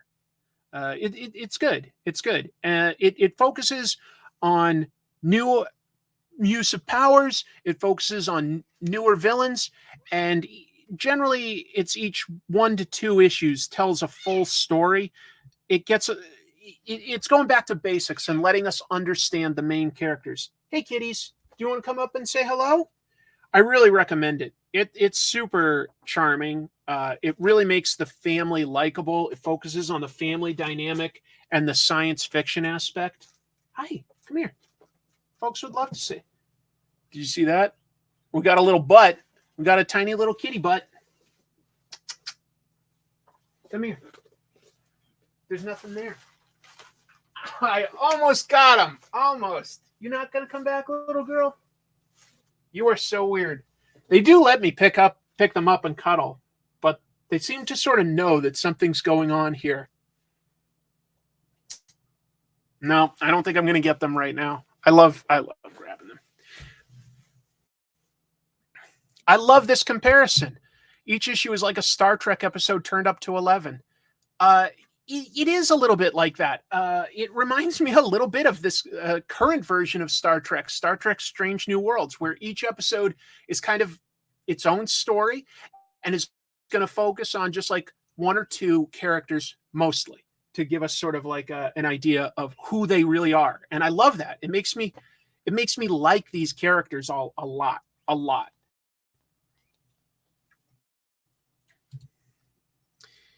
I tried this guy because, I'll try an event book every once in a while, just mostly to talk about on this show. This is called Night Terrors First Blood. It's the first issue of their event where basically all of the DC characters for the next 2 months July and August are going to be in their own nightmare worlds. And the premise setup is decent. I usually like Joshua Williamson's writing. I really like his Image comic, Dark Ride, about a demonically possessed horror theme park. That's cool. As far as how I didn't like it. I'll just put it out there. Also, Howard Porter's art has definitely changed. Like this versus, when he was working with Grant Morrison on JLA looked so different. He's really changed. The premise itself is good. Dr. Destiny is approached by some sort of weird creature in his dream and is looking not for Dr. Destiny's dream stone, which allowed him to sort of manipulate the world and dreams, but they're looking for something called the Nightmare Stone. So it's basically just a way to escalate the idea of the dream stone and what Dr. Destiny usually has. This issue focuses a lot on Deadman, as well as the trinity of, Superman, Wonder Woman, and Batman, looking into these weird things that are happening. Whatever. I don't really care why it's happening. I just want it to happen. It takes like this whole long issue to sort of set up this premise that you could have just told me.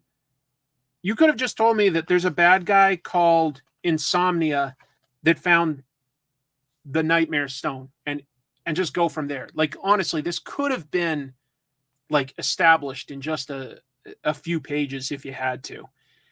I guess you do this so that you can sort of like get to know some of these characters and stuff, but I already know them. I've got the emotional stakes. And I'm not going to be interested because, look, this is just the checklist for July alone. I talked about this last week, and it's something insane like 42 issues in this crossover. I mean, they can't possibly expect people to read all of this or even half. I don't know. It just wasn't for me. And I usually like that writer, but I don't care. I don't care.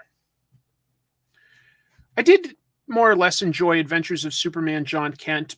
It currently it's a multiverse story, but where I think some of the multiverse stuff is getting to be too much is when it's all gratuitous sort of fan service. Like, oh, cool, you're getting to see this version of the character and that version of the character, blah, blah, blah, blah, blah. Who cares? This is very specific to character growth. John Kent has gone to the world where the what are those fighting games called with the DC characters? Injustice? Yeah, Injustice. So he's in the Injustice world, where there's basically a not purely evil, but a corrupt version of Superman, who is his father. And it riffs on the divide they have between each other and what makes their real relationship between the real Superman and John work. And it's just interesting to sort of focus on these slightly corrupted versions of these superheroes and know that like they sort of fell from grace. But John is working to not get in a fight and to make the world better. That's kind of cool.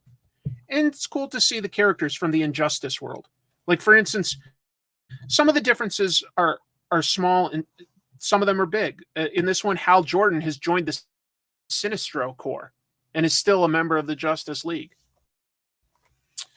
I like it. I think it's a pretty interesting examination of the character and his relationship with his father in a different context. This is a book I'm really enjoying, although I'm also a little like confused because it is a mystery at its core. And that's okay to be confused as long as I'm satisfied with how it ultimately ends. But this one did give me some twists and turns that I liked. I guess all that's important to know is that there are like, police and reporters looking into these murders committed by a copycat mystery character. And then there's also a vigilante called No One who seems to be involved. But who is No One and who is the killer? We don't know. It could be some of these cast of characters here. It could be one of these characters, or maybe it's somebody that we haven't met. It's hard to know. But it is interesting. There's a lot of different characters. I'm not going to really get into too much of it, but this detective just retired in the last issue, and he's still investigating the case, and it does move the story forward in some interesting directions. We get a little bit of action with no one fighting this mystery killer. So there is some cool stuff there. It's good art. It's good dialogue. And I've mentioned it before, but the thing I really like is that each issue comes with a fully produced audio true crime podcast that's just sounds incredible, like really high production value. All you have to do is scan the QR code, and you get like the characters in this book are played by actors like Rachel Lee Cook, Patton Oswalt, Todd Stashwick, Yuri Lowenthal. I'm sure you guys know. Some really, really like that's a pretty amazing cast, and you don't have to pay for this or anything. You all can just literally scan that one if you wanted, or go to the website. And it's a fully produced podcast that's on all the podcast platforms. It just goes hand in hand with no one. It's as though these two reporters here are producing it while investigating these crimes. So it's supplementary material. You wouldn't have to listen to it, but it is pretty cool. I love the idea of it. It's a gimmick, but I think it's a pretty strong gimmick because you're not paying extra. This is only issue 4.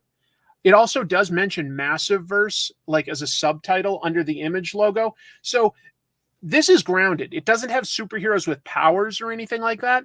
This is essentially, more like a Batman level character, but it does take place within Kyle Higgins' Radiant Black universe.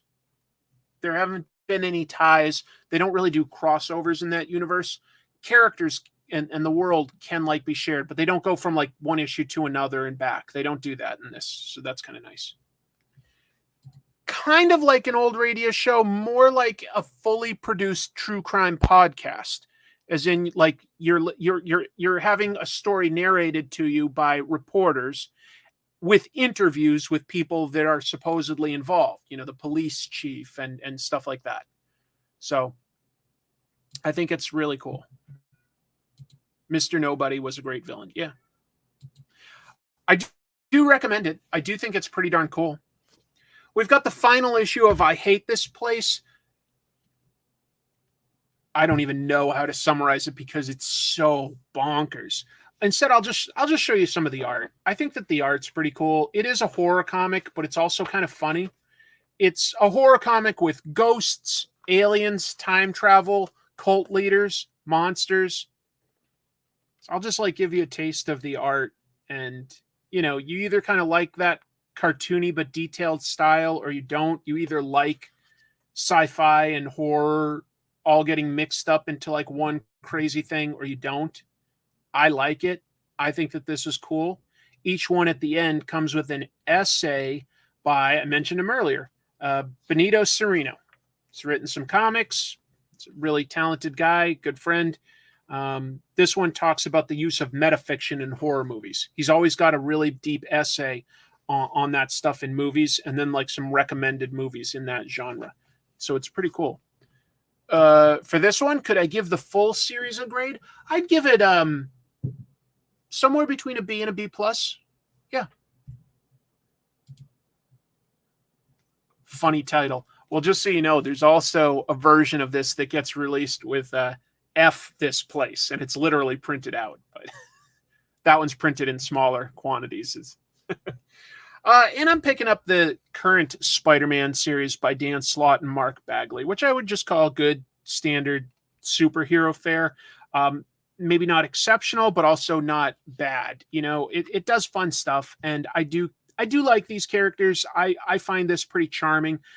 Dan Slott's definitely pushing this new character of Spider-Boy, who's like a Spider-Man's sidekick that everybody seems to have forgotten exists, but supposedly has existed. He does do one cool thing here that we didn't expect is like, because he's wearing a full mask. At one point, he just sort of like all of a sudden grows these fangs and bites Electro to knock him out, paralyzing Venom. Didn't expect that. Okay. Rebel Monkey, thank you for the generous super chat. I'll stand up here. Hey, Chris, how you doing? I saw the official photo of Hugh Jackman wearing the iconic Wolverine costume. Saw it in the morning, and I was cheering like heck. Plus, I'm actually going to create a Spider-Man fanfic comic because we need to hear it. You don't have to do another super chat. Let me know what you were thinking. But yeah, here, let me jump back to this just to remind folks what he's talking about there. There's the image. I mean, you can call it a ripoff, or you can just call it a riff. I mean, Miles Morales also has a stinging venom and stuff like that. Yeah, Beowulf wants an end to Rebel Monkey's question too. I mean, just to be clear, like Spider-Man here, I might only give I'll probably give it like a C+, but to me, I like the character and the art and the dialogue enough that C+ is totally, it's so good. I like it. Wait, my sister has an interpretation. Oh, that was the end. He says maybe he means just because why not? I'm actually going to create a Spider-Man fanfic comic because why not? Yeah, that might have been what he was saying. Yeah.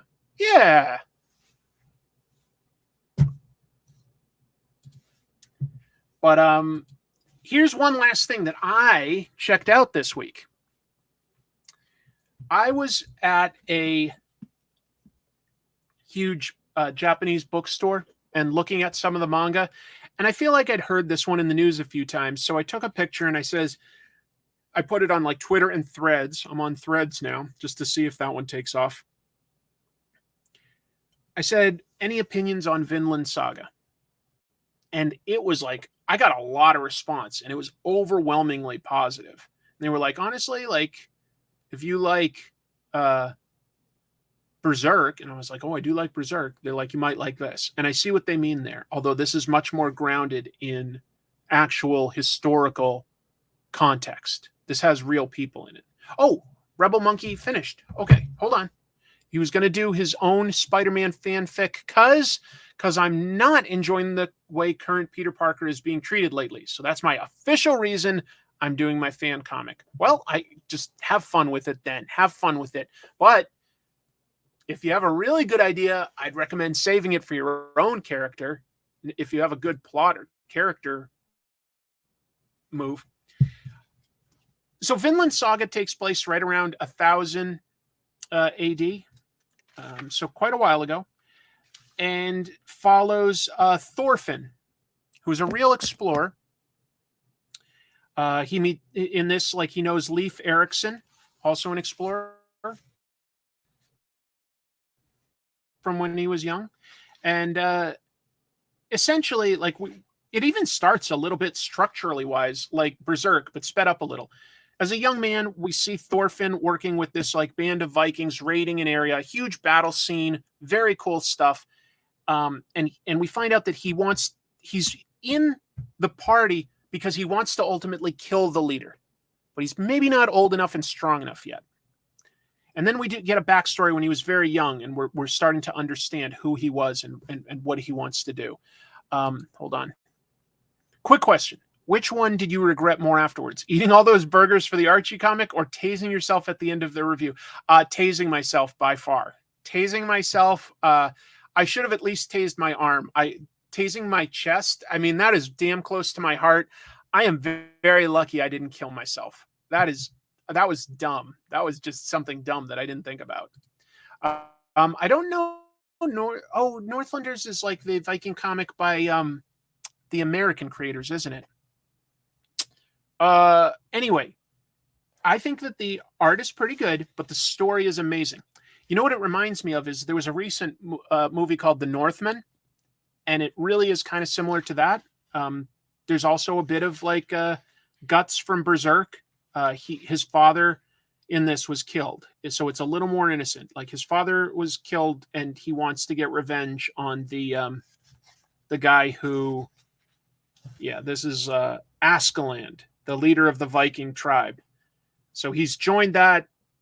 He's become quite the warrior, but he's still kind of young, but he wants to like get revenge on this guy, and he wants to make a home for his people in a place that Leif Erikson told him about, which is basically like Nova Scotia, but like they call it Vinland because it's like very lush and full of animals and trees and fruit and all sorts of stuff.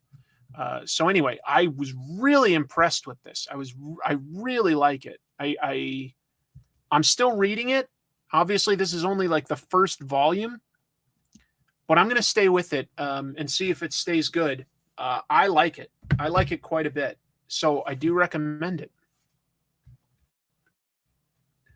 Yes, that's the name I was trying to think, is Brian Wood. Yeah, Northlanders is by Brian Wood and published by Vertigo. Okay, and so a lot of people were mentioning that. It's an awesome anime. Well, we were mentioning earlier that the Suicide Squad Isekai anime will be done by Wit Studios, who I know does do Vinland Saga. I haven't watched that. I tend to mostly prefer reading the manga stuff to watching the anime. Like I've watched a little of stuff like, say, Tokyo Revengers or Spy Family. Do I have Spy Family nearby? Not nearby. Oh wait, yes I do. Got everything nearby, just stacks. I tend to usually like reading the manga more than the anime, with the exception of I don't love the look exactly of Attack on Titan, but I know a lot of people love that anime, so I might watch that one at some point. I might watch that one. But that was a new discovery to me. Obviously, it's been out for a little while because there's several of these volumes out already. But this appeals to me. I'm sort of struggling to get through JoJo's Bizarre Adventure until it maybe gets good. It's not my favorite. Whereas, like, I discovered Slam Dunk and I raced through this one. Loved this one. But yeah. Viking Commando is a DC character. I don't know them. Vinland is here. Newfoundland. Excuse me, Newfoundland. That's the basically island, right? Sorry, you're right. Both start with the letter N, and I'm just bad with names. Right. Newfoundland is a little north of Nova Scotia, right? Boy, I hope I've got my map right. Boy, thank you for the correction. Thank you for the correction. Pro-fascism would not recommend. Oh, okay. I just had heard a lot of good things about the anime. That's interesting, but I haven't seen it. Okay. Thank you for the third super chat. Rebel Monkey. I was inspired by Matt Reeves' research on his Batman movie, and I want to do the same for Spidey, and also because I'm a big fan in general. Well, I hope you have fun with it. Yeah, I think that there's definitely stuff you can learn by doing fanfic. Just don't think that, it's going to make money. As long as you go in with reasonable expectations for it to be like experience and stuff, that's good. But just remember that it's owned by somebody else. And if you have a really good idea, I recommend keeping it for your own original story. That's just my recommendation. But I'm not against fanfic stuff. I've read some good stuff over the years. Yeah, probably. I agree. I think that, like, the Viking explorers definitely made their way, further than, just to be clear, in this one, Thorfinn and his people are based in Iceland. So they've already gone further west than Norway. But they're not necessarily all the way over to Newfoundland. How many slam dunks happen? Probably less than 20, but a good amount. It's not something that happens all the time. It's a big deal when it happens. It's a big deal. But I think that's about it for what I've got to talk about for comics. I don't think I'm forgetting any other big things. I'm trying to think if there's anything I'm forgetting. Yeah, I'm going to see if there's a sale tomorrow on Prime Days to get a new computer, which would allow me to show images a little better without any real stuttering of the frame rate, because I've already got like the best, internet, the highest tier of that. But yeah, so just want to get a better computer for both editing purposes. Maybe I can edit a little faster, and I could probably stream with like more video stuff. So that's the goal. And then I think next time I should be ready to draw again during the live stream. I've got an idea of something I want to draw, so we'll see. Ha! I answered it just before you could ask, David. Yeah, I think I will. I've got something I need to draw.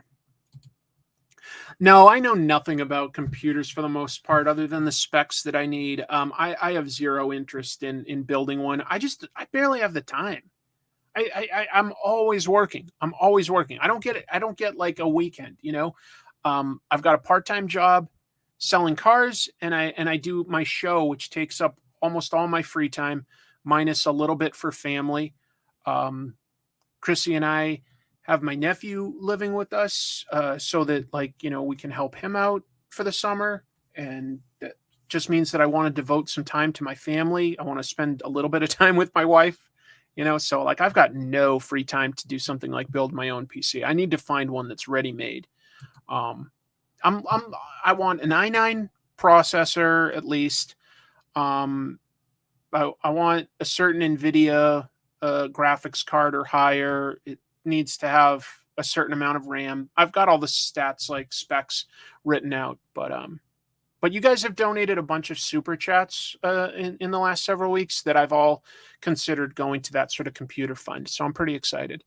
My wife does know more about computers than I do. Absolutely, she does. She works in graphic design, although she also, like, you know, does some programming and stuff. And so she's always been pretty good at staying on top of computers. Just to be clear, what I'm streaming on here is a desktop that she did build.